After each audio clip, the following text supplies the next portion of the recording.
오늘 12바구니 쳤다라는 제목으로 할 말씀 나누겠습니다. 지난주까지 요한복음 5장을 끝내고 오늘 드디어 6장으로 들어왔습니다. 지난 5장에서 이 38년 된 병자를 고치신 예수님께서는 유대인들을 향해서 자신이 하나님의 아들 되심과 그 증언을 믿어야 될 이유와 또 예수를 믿지 않는 자들의 본심에 대해서 드러내셨습니다. 이처럼 요한복음은 이 하나의 표적 사건 이후에 그 안에 담긴 의미를 드러내기 위해서 예수님의 긴 설교, 강화를 기록하고 있습니다. 6장에서도 지금 우리가 읽었던 이 표적 이후에 22절부터 71절까지 아주 긴 강화 본문이 나옵니다. 혼자서 성경 통독을 위해서 성경을 읽어 나갈 때에 이렇게 긴 강화 본문은 읽어내기가 참 쉽지가 않은데 이번 강해 설교를 통해서 함께 그 의미를 알아가는 은혜가 있기를 바랍니다. 오늘 말씀은 너무나도 잘 아는 오병이어의 기적 사건입니다. 복음서에 많은 표적들이 있는데 이 오병이어의 사건은 사복음서 모두에 공히 기록하고 있습니다. 그만큼 복음서의 기자들이 예수님이 누구신지 알리는 데 있어서 이 표적을 중요하게 다룬다는 것을 알 수 있습니다. 그러나 복음서가 이 표적을 단순히 반복해서 서술하고 있지는 않습니다. 각 복음서마다 강조점이 다른데요, 요한복음에서만 발견되는 특징이 있고 또 이어서 긴 설교가 나오기 때문에 그 어떤 복음서보다 이 표적의 의미를 더욱 깊이 설명하고 있습니다. 오늘 본문은 예수님의 동선을 먼저 언급합니다. 돌이켜보면 3장을 제외하고는 요한은 항상 예수님께서 어디 계시는지 혹은 어디로 가는지를 말하면서 새로운 단락을 시작합니다. 2장에서는 가나 혼인잔치에 가셨고 또 4장에서는 유대를 떠나서 갈릴리로 가실 때에 사마리아 땅을 들리신 일을 말하고 있고 5장에서는 유대인의 명절이 되어서 예루살렘에 올라가셨다라고 이야기가 시작됩니다. 오늘 본문의 6장 1절에서는 디베랴의 갈릴리 바다 건너편으로 가셨다라고 말합니다. 보통 이 유대 땅에 있는 갈릴리 서편을 기준으로 하기 때문에 건너편이라고 하는 것은 아마도 동편을 말할 것입니다. 오늘 본문은 예수님께서 왜 갈릴리 바다 건너편으로 가셨는지 이유를 말하지 않지만 같은 이적을 기록하고 있는 이 마가복음에 보면 예수님과 제자들이 모인 곳에 사람들이 많이 모여서 음식을 먹을 겨를조차 없었다라고 말합니다. 그래서 배를 타고 한적한 곳에 갔다라고 말하는데 즉 무리들에게서 벗어나서 쉬기 위해서 이동하신 것을 알 수 있습니다. 이러한 예수님의 동선에 대해서 이 무리들의 반응을 봅시다. 요한복음 6장 2절 말씀 함께 읽겠습니다. 시작. 큰 무리가 따르니 이는 병자들에게 행하시는 표적을 보았음이로라. 예수님은 좀 쉬기 위해서 물러나셨는데 그곳에도 많은 무리들이 모였습니다. 왜 그렇습니까? 조금 전에 읽었던 본문 하반절에 보니까 병자들에게 행하시는 표적을 보았기 때문이다 라고 말합니다. 낯익은 상황 아닙니까? 지난 2장 후반부에서 예루살렘에서 유대인들이 그러했고 또 4장에서 고향 땅 갈릴리를 방문하셨을 때에도 사람들은 예수께서 행하셨던 그 표적을 보고 그를 따랐다라고 말씀하고 있습니다. 하지만 주님은 그때마다 이 표적을 보기 위해서 몰려든 무리들을 경계하셨습니다. 예수님을 따라 갈릴리 바다 건너편까지 찾아온 무리들 역시 예수님이 누구신지 제대로 알고 따라온 것은 아니었습니다. 그들 중에는 병자들도 있었고 왕의 신하처럼 자기 가족의 아픈 문제를 놓고 주님께 도움을 청하기 위해서 온 자들도 있었을 것입니다. 이것이 오늘 본문을 이해하기 위한 이 첫 번째 배경입니다. 또 하나 오늘 본문을 이해하는 중요한 배경이 있다면 4절 말씀입니다. 4절 말씀, 마침 유대인의 명절인 유월절이 가까운지라. 이때가 유월절이 가까울 때였다는 것입니다. 사복음서 가운데에 오병이어가 일어난 때를 가리키고 있는 것은 유월절이라고 말하고 있는 책은 요한복음밖에 없습니다. 지난 5장의 시간적 배경이 이 안식일이었죠. 예수님께서는 이 안식일에 병자를 고치셔서 이 안식일의 참된 의미를 밝히셨습니다.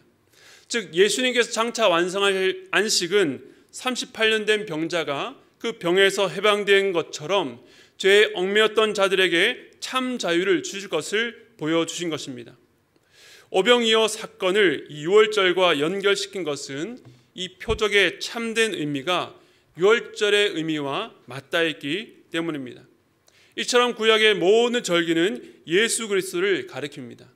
요한복음은 의도적으로 예수께서 행하신 일을 이 절기와 연결시키면서 그 의미를 드러내고 있습니다.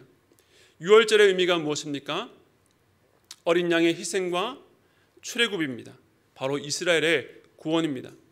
모두가 예수 그리스도를 통한 백성들의 구원을 가리키고 있습니다. 요한복음에서 유월절이 가까운지라라는 문구가 3번 나온다라고 했는데 모두 중요하다라고 말씀을 드렸습니다.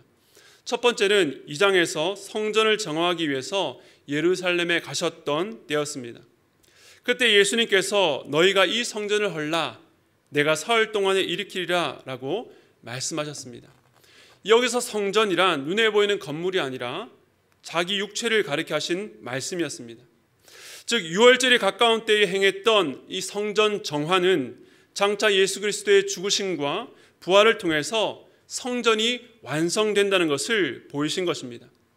그렇기 때문에 두 번째인 오병이어 표적도 단순히 필요를 채우시는 전능하신 예수님 이상의 의미, 곧 당신의 백성을 구원하시는 주님의 사역을 나타냅니다.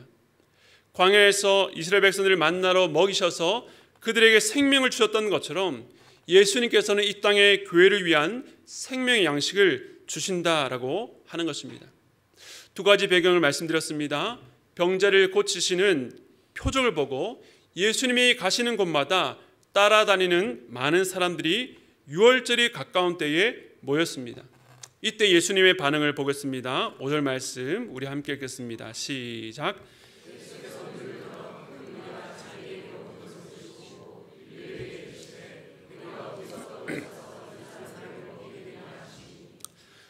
예수님 눈을 들어서 그 큰 무리를 바라보셨습니다. 주님께서 어떤 마음이셨을까요?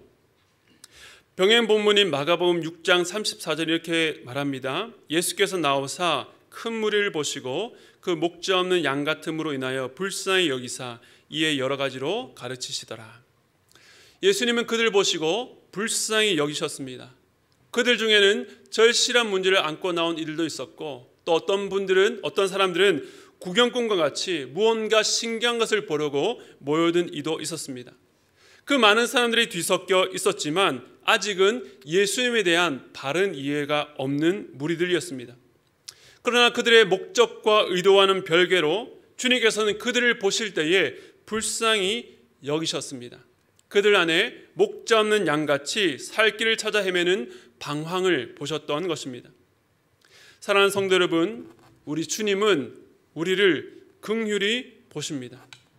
우리가 어떤 방황을 하고 있는지 모르고 주님께 무엇을 구해야 될지 또 그 주님께서 우리에게 무엇을 줄 수 있는 분인지 알지 못한 채 주님 앞에 나올 때조차도 우리 주님은 우리를 보시고 불쌍히 여기시는 좋으신 하나님입니다. 그분이 우리의 참 목자이시기 때문입니다. 이처럼 불쌍히 바라보시는 그 시선, 무리를 향한 우리 주님의 첫 번째 반응입니다. 다시 5절을 보시면 주님께서 그러한 마음으로 빌립에게 묻습니다. 우리가 어디서 떡을 사서 이 사람들을 먹이겠느냐? 주님은 자신이 있는 곳까지 찾아온 이들의 굶주림을 아셨습니다. 궁극적으로는 그들의 영적인 굶주림을 보셨지만 그렇다고 육적인 배고픔을 외면하지 않았습니다. 주님은 영적인 문제가 해결되어야 되니 육적인 필요는 상관없다고 무관심하지 않으십니다. 우리의 절실한 필요를 외면치 않으십니다. 그렇기 때문에 주님께서는 빌립에게 물으셨습니다. 그런데 이 질문을 듣던 빌립의 입장에서는 어땠을까요? 황당했을 것입니다. 병행 본문을 보면 제자들은 사람들이 많이 모여있고 날이 저물자 어서 이들을 흩어서 각자 자기 먹을 것을 해결하도록 하기 위해서 예수님께 그렇게 제안했습니다. 그런데 예수님께서 이렇게 질문하신 데는 분명한 목적이 있었습니다. 요한복음 6장 6절 말씀 함께 읽겠습니다. 시작. 이렇게 말씀하심은 친히 어떻게 하실지를 아시고 빌립을 시험하고자 하심이라. 아멘. 주님께서는 이 상황에서 어떻게 해야 될지 모르셨기 때문에 빌립에게 질문한 것이 아니었습니다. 주님은 친히 어떻게 하실지 아셨습니다. 주님께는 답이 있었습니다. 그런데 빌립을 시험하고자 물으셨다라고 말씀하고 있습니다. 제가 수요 예배 때 야고보서 강해를 할 때의 말씀을 드렸는데 이 하나님의 시험과 사단의 시험은 다르다고 했습니다. 하나님의 시험은 우리를 견고하게 세우기 위한 목적이라면 사단의 시험은 그 사람을 시험에 빠뜨려 넘어뜨릴 목적을 갖고 있습니다. 대표적으로 하나님께서 아브라함을 시험하셨습니다. 그에게 이삭을 바치라 요구하셨습니다. 그런데 그 시험을 통해서 하나님께서는 아브라함에게 내가 이제야 내가 하나님을 경외하는 줄 알았다라고 말씀하셨습니다. 이 시험을 통해 아브라함이 견고한 믿음으로 세워지게 된 것입니다.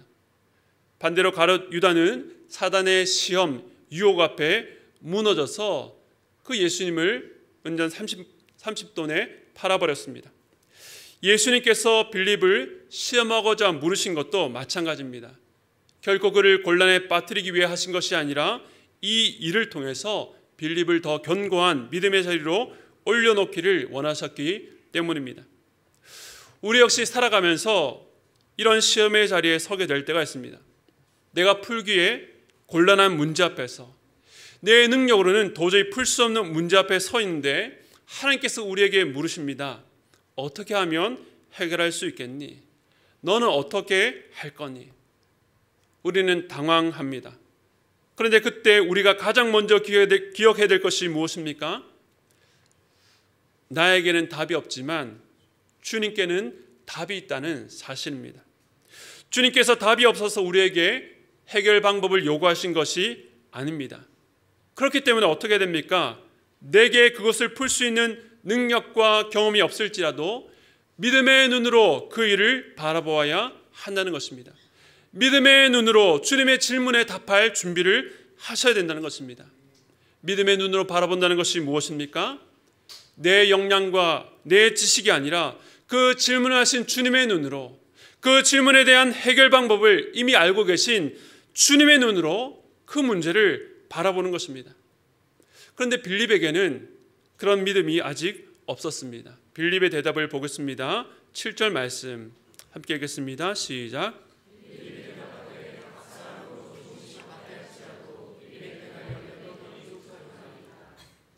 빌립은 아주 비상한 머리로 상당히 계산이 빨랐던 사람으로 보입니다. 모인 무리의 수를 보고 각 사람들이 배부르게 먹지는 못하겠지만 그냥 허기만 가시도록 먹일 때에 대략 200데나리온의 예산이 필요하다라고 계산했습니다. 한 데나리온이 일꾼의 하루 삭시니까 현재 가치로 일당을 넉넉하게 10만 원 정도로 잡으면 한 2천만 원 정도 되는 아주 큰 돈입니다. 지금 수중에 그만한 돈이 없는 것은 뻔했습니다. 설사 있다고 해도 여기는 빈들이요, 지금 이 늦은 시간에 어떻게 시내로 들어가서 그 많은 빵을 구할 것인지 계산은 했지만 답은 정해져 있었습니다. 불가능하다는 것입니다. 불가능하다는 말을 빌립식으로 대답한 것입니다.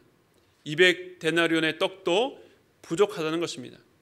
그런데 옆에서 그 말을 들었던 안드레가 찾아와 말합니다. 9절 말씀 함께 읽겠습니다. 시작. 여기 한 아이가 있어 보리떡 5개와 물고기 2마리를 가지고 있나이다. 그러나 많은 사람에게 얼마나 되겠사옵나이까. 한 아이의 도시락인 이 보리떡 5개와 물고기 2마리를 갖고 왔습니다. 그러나 대답은 결국 비슷합니다. 많은 사람들을 먹이기엔 턱없이 적다는 것입니다. 제자리에 앉아서 계산기를 두드린 빌립과는 달리 안드레는 사람들 속으로 들어가서 음식을 구해 보았지만 결과는 같았습니다. 불가능하다는 것입니다. 아마 누구라도 이 답의 범주를 벗어날 수는 없습니다. 그것이 바로 풀지 못할 문제 앞에 있는 인간의 한계입니다. 그렇다면 예수님은 왜 제자들에게 이런 질문을 하셨을까요? 어떤 면에서는 좀 잔인하다라는 생각이 듭니다. 주님께는 답이 있고 제자들에게는 뻔히 답이 없어서 변변치 못한 답을 할 줄 아셨을 텐데 왜 이런 질문을 하셨을까? 단지 제자들의 한계에 직면하라고 하셨는가라는 생각이 들었습니다.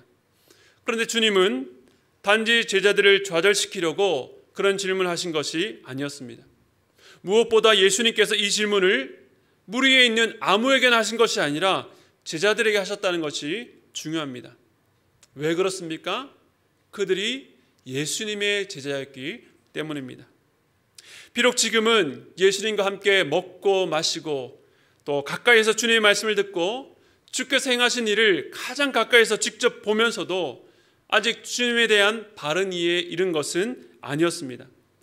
하지만 그들은 여전히 제자의 길을 걸어가고 있는 과정 중에 있었다는 것입니다. 그들은 장차 어디까지 나아갑니까? 예수님께서 십자가에 죽으시고 부활하셔서 승천하신 이후에 그 제자들에게 주님은 교회를 맡기셨습니다. 그 제자들에게 하나님의 나라의 일을 맡기십니다. 하늘 보좌에 앉으신 주님께서 장차 이 제자들을 통해서 일하십니다. 그렇기 때문에 주님의 질문과 또 앞으로 보여주실 일들은 제자들에게 그리고 우리 모두에게 중요한 메시지가 되는 것입니다. 주님의 양떼를 돌보고 먹이는 일, 지금은 주님께서 직접 하시지만 앞으로 제자들이 할 일입니다. 그러므로 주님께서 제자들에게 이런 질문을 하신 것은 이 일이 너희들에게 버거운 일이지만 너희와 상관없는 일이 아니라 바로 너희의 일이다. 그러므로 이 일을 통해서 중요한 영적 원리를 가르쳐 주시고자 한 것입니다. 오늘 오병이어의 기적을 통해서 주님께서 당신의 몸된 교회, 주님의 양떼를 돌보고 먹이는 일, 교회의 필요를 채우시는 귀중한 진리를 함께 나누기를 원합니다. 세 가지로 정리해 보았는데요. 주님은 먼저 사람들을 앉히셨고 11절입니다. 우리 함께 읽겠습니다. 시작.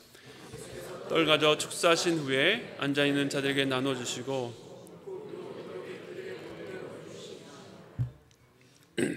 주님께서는 떡을 가져 축사하셨습니다. 이 축사하셨다는 것은 그 떡 위에서 떡에다가 무언가를 했다는 것이 아니라 그 떡을 가지시고 하늘의 하나님께 감사하기도 하셨다는 것입니다. 오병이어의 표적에서 우리가 발견해야 될 첫 번째 중요한 진리는 예수님께서 감사하기도 하셨다는 것입니다. 예수님께서 감사하기도 하셨습니다. 이 안드레의 말처럼 이 많은 사람들을 먹이기에 턱없이 부족한 것이었지만 주님은 그것으로 하늘의 하나님께 감사했습니다. 우리는 문제를 해결하기에 턱없이 부족한 우리의 능력을 바라보면서 주로 무엇을 합니까? 하나님을 원망합니다. 하나님 왜 제게 이것밖에 허락해 주지 않습니까? 이것으로 도대체 내가 무엇을 할 수 있습니까? 그런데 주님은 그 작은 것으로 하나님께 감사하셨습니다. 주님의 감사 내용이 무엇이었을까요? 이렇게 작은 것이라도 주셔서 감사합니다 였을까요? 그럴 수도 있겠지만 저는 주님의 감사는 그것을 넘어서는 것이라고 생각합니다. 주님께서는 그 작은 떡에서 수많은 사람들을 넉넉히 먹이고도 남을 풍성함을 보시고 감사하셨습니다. 그 작은 것이 일으킬 풍성함을 바라보셨던 것입니다. 우리의 감사는 주어진 것에 대한 감사할 경우가 많습니다.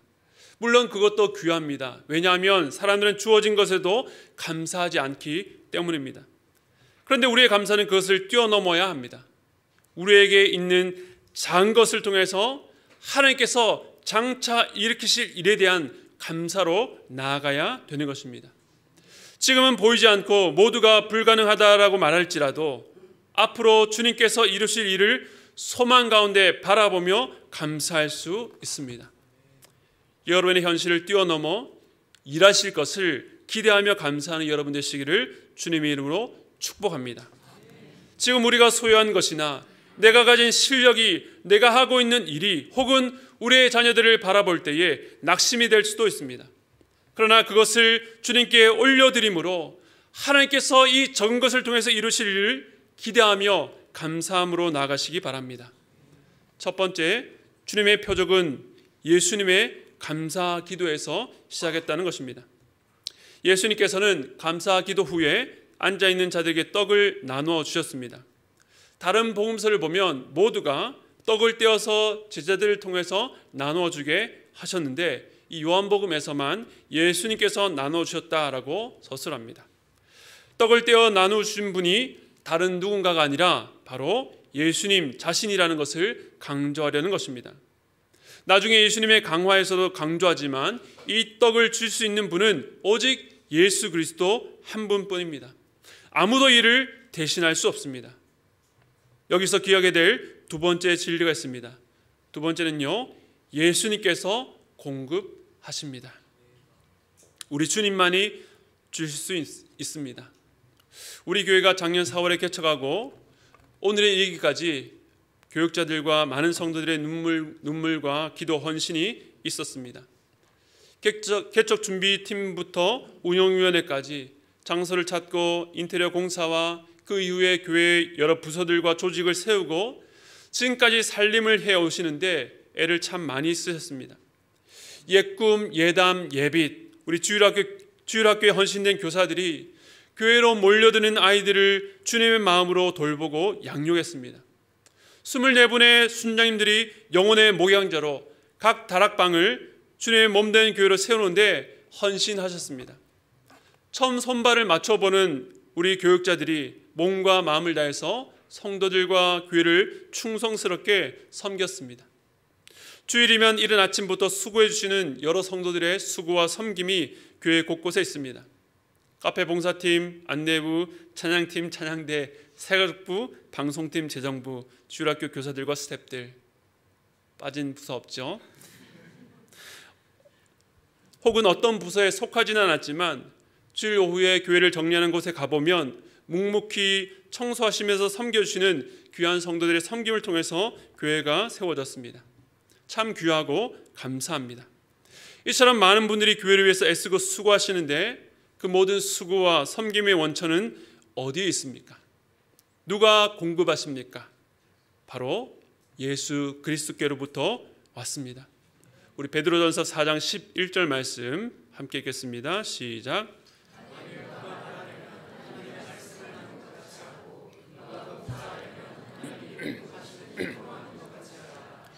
이는 범사에 예수 그리스도로 말미암아 하나님이 영광을 받으시게 하려 함이니 그에게 영광과 권능이 세세에 무궁하도록 있느니라. 아멘. 교회에서 가르치는 자들이 하나님의 뜻을 깨달아 사람의 교훈이 아니라 하나님의 말씀을 전하려고 애써야 되고, 교회에서 봉사하는 자들이 하나님께서 공급하시는 힘으로 섬기게 된 이유가 무엇입니까? 교회를 돌보고 섬기는 힘과 능력이 오직 예수 그리스도께로부터 오고, 이를 인정할 때에 오직 하나님이 영광 받으시기 때문입니다. 저를 비롯해 교회를 섬기는 모든 분들이 사람을 의지하지 않고 자기의 힘을 신뢰하지 말고 우리에게 필요한 모든 것을 공급하시는 예수 그리스도만을 의지하시기를 바랍니다. 교회의 모든 필요들은 궁극적으로 예수님께서 공급하십니다. 이제 개척하고 1년 3개월이 지나고 모두가 열심히 달려오다 보니 여기저기서 지친 분들이 제 눈에 보입니다. 기쁨과 감사로 시작했던 봉사인데 때로는 짐처럼 느껴지기도 하고, 그 일을 하기에 자신이 가진 능력과 경험이 한계에 부딪혀 힘들어하기도 합니다. 그럴 때 우리가 기억해야 될 것이 무엇입니까? 예수님께서 공급하신다는 진리를 붙잡는 것입니다. 내가 봉사할 수 있는 힘도, 내가 전할 수 있는 말씀도 오직 주님으로부터 온다는 것을 믿고 의뢰하는 것입니다. 모든 공급의 원천 대신 예수님을 붙잡을 때에 다시 일어나 달려갈 수 있는 힘을 주실 줄로 믿습니다. 이제 마지막 세 번째입니다. 세 번째는요, 예수님은 오병이어를 기다리신다는 것입니다. 모든 복음서에 이 오병이어를 언급하고 있는데 오직 요한복음에서만 그 출처를 밝힙니다. 9절에 보니까 여기 한 아이가 있어 라고 되어 있는데, 즉 이 오병이어는 한 아이가 제공한 음식이었습니다. 이 말씀을 묵상하면서 이렇게 많은 사람들 중에 한 아이만 음식을 낸 것이 좀 특이하다 생각했습니다. 아무리 생각해 보아도 성인 5,000명, 어린아이들과 부녀자들까지 약 2만 명에 가까운 사람들 중에 음식을 가진 사람이 한 아이만은 아니었을 것입니다. 음식을 가진 또 다른 사람들도 있었을 텐데 왜 한 아이만 자기의 도시락을 냈을까요?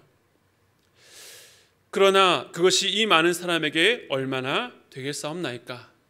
라고 말했던 안드레의 말처럼 음식을 갖고 있는 대부분이 그것을 낸다 할지라도 모든 사람들을 먹이는데 별로 도움이 되지 못한다라고 생각했기 때문일 것입니다. 충분히 이해가 갑니다. 아까워서 안 낸 사람들도 있었을 것입니다. 하지만 이 아이는 그런 계산을 하지 않았습니다. 스스로 판단하지 않았고 자기 것을 숨기지도 아까워하지도 않았습니다. 그저 음식을 구하는 안드레에게 자기 것을 내어놓았습니다. 참 작은 것이었지만 그것이 주님의 손에 들어갔을 때에 어떤 일이 일어납니까? 요한복음 6장 12절과 13절 말씀 우리 함께 읽겠습니다. 시작. 그들이 배부른 후에 예수께서 제자들에게 이르시되 남은 족을 거두고 먹고 남은 조각이 12바구니에 찼더라. 그 결과는 그 많은 사람들이 원대로 먹고 배불리 먹고도 남은 것이 12바구니에 가득할 정도로 충만했습니다. 스스로 판단하지 않고 주님께 내어드린 하나의 도시락이 목자 없는 양같이 방황하는 수많은 무리들의 배고픔을 채우고도 남을 풍성한 저녁 식사가 되었습니다. 특별히 남은 조각이 12바구니에 가득 찼다고 했습니다. 성경에서 12은 구약과 신약 공이 하나님의 백성의 수를 상징합니다. 12지파의 이스라엘, 12제자, 12사도를 통해서 신약의 교회가 시작됩니다. 주님의 손에 있는 오병이어가 거기에 모인 사람들을 풍성히 먹이고도 12바구니에 가득히 찼다는 것은 주님의 사역이 당시 현장에 있었던 사람들 뿐만 아니라 장차 이 땅 위에 존재할 모든 주님의 교회를 충만하게 채우시라는 약속인 것입니다. 이 약속이 하나의 오병이어에서 출발합니다. 오병이어의 표적은 교회를 충만케 하시는 예수 그리스도 일하심이 어떻게 나타나는지를 보여줍니다. 그것은 저 같은 담임 목사라는 이름을 갖고 있는 사람을 통해서가 아니라 계산하지 않고 스스로 판단하지 않고 숨기지 않고 자기의 것을 주님께 내어드린 한 아이와 같은 무명의 성도들의 헌신을 통해서 일어납니다. 곰곰이 생각해 보면 주님께서는 분명 그 손에 아무것도 가진 것이 없어도 모두를 먹일 만한 능력을 갖고 계시는데 이 아이의 도시락으로 많은 사람들을 먹이셨습니다. 무엇을 말씀하십니까? 주님은 당신의 백성들을 먹이시고 돌보시는 일에, 당신의 교회를 충만케 하시는 일에 우리의 오병이어를 기다리신다는 사실입니다. 우리의 참여를 기다리십니다. 너희 손에 아무리 초라하고 작은 것이라도 내가 그것을 통해서 나의 일을 일으키겠다, 내 교회를 먹이시겠다 말씀하십니다. 지난 1년간 많은 성도들이 있는 오병이어를 통해서 우린 참 많은 복을 누려왔습니다. 그런데 혹시 아직 멀찍이 서서 드릴까 말까, 이것이 과연 얼마나 될까 주저하는 분들이 있다면 주님을 위해서 여러분이 드릴 오병이어가 무엇인지 생각하고 고민해 보시기 바랍니다. 지레짐작 포기하거나 판단하지 마시고 그 작은 것을 주님께 드려보시기 바랍니다. 어린이부 교사를 모집한다고 몇 주가 지났는데 아직 한 명의 지원자도 없습니다. 우리 아이들을 위해 여러분의 오병이어를 드릴 분이 없으십니까? 뿐만 아니라 교회 곳곳에 여러 봉사자들이 필요합니다. 또한 다락방의 순원으로 모임을 귀하게 생각하시고 참석하시는 것, 교회에서 처음 뵙는 분에게 반갑게 인사하는 것도 참 귀한 오병이어입니다. 주를 위해 드리는 지극히 작은 것들이 교회를 얼마나 풍요롭게 만드는지 여러분 드릴 때에 그것을 충만히 누릴 수 있습니다. 그러므로 여러분의 오병이어를 주님께 드리시기 바랍니다. 작년 4월 17일 개척 첫 예배를 드릴 때가 기억납니다. 전에도 말씀드렸던 것처럼 그날 새벽 3시쯤 깼는데 마음이 무거워서 잠이 오지를 않았습니다. 그리고 첫 예배를 드리는데 처음 2주 동안 저희들이 온세대 연합 예배를 드렸지 않습니까? 특별히 2부 때에 사람들이 계속 들어와서 이 예배실엔 들어올 수 없고 저 다른 공간에서 또 복도에서 예배를 드렸는데 제 마음이 처음에 어땠을까요? 솔직히 처음에는 안도감이 들었습니다. 개척 참여 의사를 밝히셨던 분들이 정말로 오실까? 그런 불안한 마음도 있었는데 한 분 한 분 오신 성도들을 보니까 반갑고 든든했습니다. 그런데 점점 사람들이 더 들어오는데 제 마음에 두려운 마음이 들었습니다. 그리고 그 이후에 1년에 넘는 시간 동안에 많은 성도들이 세가족으로 오셨습니다. 그분들의 바람은 하나같이 건강한 교회에 대한 열망이었습니다. 여전히 제 마음에 두려운 마음이 있습니다. 성도들이 기대하는 것을 과연 내가 만족시킬 수 있을까? 성도들이 기대한 대로 우리 하나님의 성교회가 건강한 교회가 되어갈 수 있을까? 실망하고 돌아가시면 어떡하지? 라는 두려움이 여전히 있습니다. 그러나 오늘 말씀을 다시 한번 붙듭니다. 12바구니에 찼더라. 내가 가진 능력은 지극히 작고 약하지만 그 작은 능력을 통해서 풍성히 채우실 하나님께 감사할 때에 모든 능력의 근원, 모든 능력과 힘의 원천이 예수님이라는 것을 인정하고 나의 오병이어를 주님 앞에 드릴 때에 주님께서 우리 교회의 모든 성도들을 먹이실 줄로 믿습니다. 여러분의 삶 속에서도 마찬가지입니다.